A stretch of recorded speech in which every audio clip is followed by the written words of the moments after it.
সকালবেলায় 8:30টার সময় ঘুম থেকে উঠেছি, আর তারপরে আমি বিছানাগুলো একটু গুছিয়ে রাখছিলাম। সবাই এখানে বসে বসে গল্প করছে, আর মামুনি বানাচ্ছে তোজোর জন্য ব্রেকফাস্ট, ওটসের রুটি আর আলু ভাজা।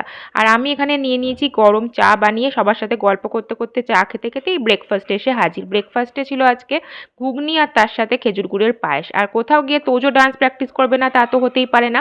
তা করতে করতেই চলে এসেছে বাজার থেকে মাটন, আর আলু পেঁপে দিয়ে আজকে মাটনের পাতলা পাতলা ঝোল হবে। সেটা শোনা মাত্রই আমি তাড়াতাড়ি স্নান টান সেরে নিলাম, তোজোকেও স্নান টান করিয়ে পুজো করলাম। তারপরে তোজোকে খাওয়া দাওয়া করিয়ে নিয়েছি। এখানে তোজো ঘন্টা বাজিয়ে আমাকে পুজো করতে হেল্প করছে। চারিদিকে এই পর্দাগুলো টাঙিয়েছি, কারণ বৃথা চেষ্টা করব দুপুরবেলায় তোজোকে ঘুম পাড়ানোর ঘর অন্ধকার করে। তা করতে করতে হাতে চলে এলো ভাইয়ের বিয়ের কার্ড। আমার ননদের বাড়িতেও নেমন্তন্নের জন্য কার্ড পাঠানো হয়েছে, তো সেই কার্ডটা তো আমি দেখিনি, আজকেই ডেলিভারি হলো, ওই জন্য খুলে দেখে নিচ্ছিলাম।